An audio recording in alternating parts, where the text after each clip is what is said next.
Il y a un an, l'impensable se produisait. Les troupes russes envahissaient l'Ukraine et Vladimir Poutine déclenchait une guerre qui allait impacter le monde. Une opération militaire spéciale selon la terminologie du Kremlin, censée libérer le Donbass pro-russe et dénazifier l'Ukraine. Une blitzkrieg qui devait être terminée en quelques jours.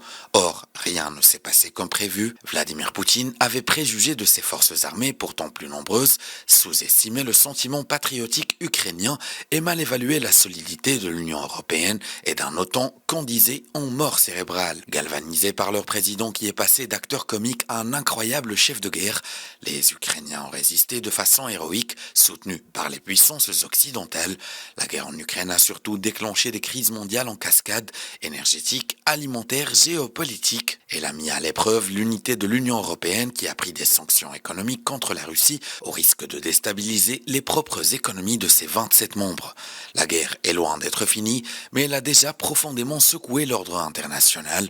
L'ampleur des changements induits par l'invasion russe de l'Ukraine dépendra en partie de l'issue de la guerre sur le terrain. La guerre en Ukraine est depuis un an également un accélérateur des mutations d'un monde menacé de fragmentation en sphère d'influence.